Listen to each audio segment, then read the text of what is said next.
Hello दोस्तों, स्वागत है आपका अपने यूट्यूब चैनल पर। आज के इस वीडियो में हम लोग जो सीटेट का आज पेपर हुआ है उसके आंसर्स के बारे में डिस्कस करेंगे।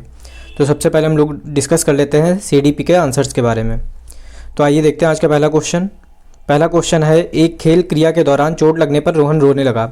यह देखकर उसके पिता ने कहा, लड़कियों की तरह व्यवहार ना करो, लड़के रोते नहीं हैं। पिता का यह कथन, तो इसका जो सही आंसर होगा ए होगा, लैंगिक रूढ़िबद्धता को दर्शाता है।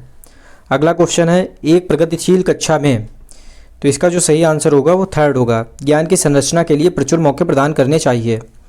नेक्स्ट क्वेश्चन, एक गतिविधि के दौरान छात्रों को संघर्ष करते देख एक अध्यापिका बच्चों को संकेत और इशारे जैसे क्या, क्यों, कैसे प्रदान करने का फैसला लेती है। लेव वाइगोत्स्की के सिद्धांत के अनुसार अध्यापिका की यह योजना, तो इसका जो राइट आंसर है वो सेकंड होगा, अधिगम के लिए पाड़ या आधारभूत संरचना का काम करेगी। नेक्स्ट क्वेश्चन है, बच्चों के समाजीकरण के संदर्भ में निम्न में से कौन सा कथन सही है। तो इसका जो आंसर है वो फर्स्ट होगा, विद्यालय समाजीकरण का एक द्वितीयक कारक है और परिवार समाजीकरण का एक प्राथमिक कारक है। नेक्स्ट क्वेश्चन, बहुबुद्धि का सिद्धांत जोर देता है। तो इसका जो सही उत्तर है वो थर्ड होगा, बुद्धिमत्ता की विभिन्न दशाओं पर। अगला क्वेश्चन है, लॉरेंस कोहलबर्ग के सिद्धांत के अनुसार किसी कार्य को इसलिए करना क्योंकि दूसरे इसे स्वीकृत देते हैं नैतिक विकास के किस चरण में आता है। तो इसका जो आंसर है वो सेकंड होगा, प्रथागत चरण में, या इसे परंपरागत चरण भी कहते हैं। अगला क्वेश्चन है, लेव वाइगोत्स्की का सामाजिक सांस्कृतिक परिप्रेक्ष्य अधिगम प्रक्रिया के महत्व पर जोर देता है। तो इसका जो राइट आंसर है फर्स्ट होगा, सांस्कृतिक उपकरणों पर। अगला जो क्वेश्चन है, जीन पियाजे अपने संज्ञानात्मक विकास के सिद्धांत में संज्ञानात्मक संरचनाओं को, तो इसका जो फोर्थ ऑप्शन होगा वो राइट होगा, स्कीमा के रूप में वर्णित करते हैं। जो सिद्धांत है उनको स्कीमा के रूप में वर्णित करते हैं जीन पियाजे के अनुसार। अगला क्वेश्चन है, जीन पियाजे के संज्ञानात्मक विकास के सिद्धांत में पूर्व संक्रियात्मक अवस्था में विकास का मुख्य गुण होता है। तो इसका राइट आंसर होगा सेकंड, विचार या सोच में केंद्रीकरण।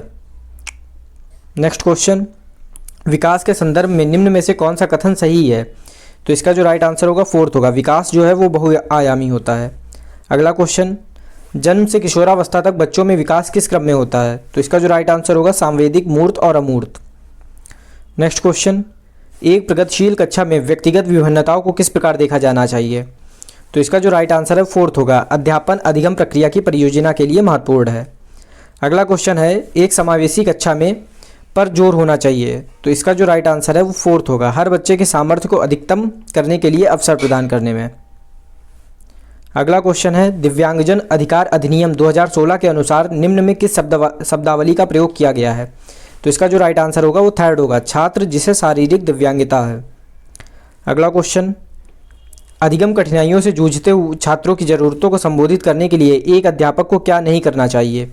तो इसका जो राइट आंसर होगा वो फोर्थ होगा, शिक्षा शास्त्र और आकलन की जटिल संरचनाओं का प्रयोग।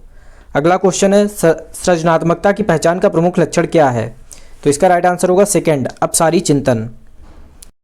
नेक्स्ट क्वेश्चन, विविध पृष्ठभूमियों के अधिगमकर्ताओं को संबोधित करते हुए एक अध्यापक को, तो इसका जो राइट आंसर होगा वो होगा, विविध विन्यासों से उदाहरण लेने चाहिए। अगला क्वेश्चन, समस्या समाधान क्षमताओं को किस प्रकार सुसाध्य किया जा सकता है। तो इसका जो राइट आंसर होगा वो थर्ड होगा, समरूपों के इस्तेमाल को बढ़ावा देकर। अगला क्वेश्चन, अधिगम की अभिप्रेरणा को किस प्रकार कायम रखा जा सकता है। तो इसका जो राइट आंसर होगा वो सेकेंड होगा, प्रवीणता अभिमुखी लक्ष्यों पर जोर देकर। नेक्स्ट क्वेश्चन, शर्मिंदगी, तो इसका जो राइट आंसर होगा सेकंड होगा, का संज्ञान पर नकारात्मक प्रभाव पड़ सकता है। अगला क्वेश्चन, निम्न में से अध्यापन अधिगम का सबसे प्रभावशाली माध्यम कौन सा है। तो इसका जो सेकंड आंसर होगा वो राइट होगा, संकल्पनाओं के बीच संबंध खोजना।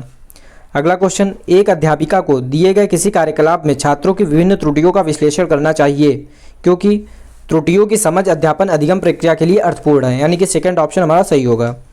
अगला क्वेश्चन है, बच्चों को सीखने में कठिनाई होती है जब, तो इसका जो राइट आंसर होगा फर्स्ट होगा, सूचना अलग अलग टुकड़ों में प्रस्तुत की जाए।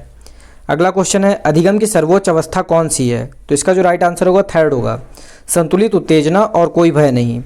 अगला क्वेश्चन है, अधिगम का संरचनात्मक विचार यह सुझाव देता है कि ज्ञान की संरचना में, तो इसका जो राइट आंसर होगा थर्ड होगा, बच्चे सक्रिय भूमिका निभाते हैं। अगला क्वेश्चन है, अधिगम के लिए निम्न में से कौन सी धारणा उपयुक्त है। तो इसका जो सही उत्तर होगा वो फर्स्ट होगा, योग्यता सुधार्य है। अगला क्वेश्चन, निम्न में से कौन सी परिपाटी विद्यार्थियों में संकल्पनात्मक समझ में बढ़ोतरी करने में सहायक है। तो इसका जो राइट आंसर होगा, अन्वेषण और संवाद में, यानी कि फोर्थ ऑप्शन सही होगा। अगला क्वेश्चन, एक कार्य के दौरान सायना स्वयं से बात कर रही है कि वह कार्य पर किस प्रकार प्रगति कर सकती है। लेव वाइगोस्की की भाषा और चिंतन सोच के बारे में दिए गए विचारों के अनुसार इस तरह का व्यक्तिगत वाक्य क्या दर्शाता है। तो इसका जो राइट आंसर होगा वो सेकंड होगा, स्वनियमन। नेक्स्ट क्वेश्चन, मूल्यांकन पद्धतियों का लक्ष्य होना चाहिए।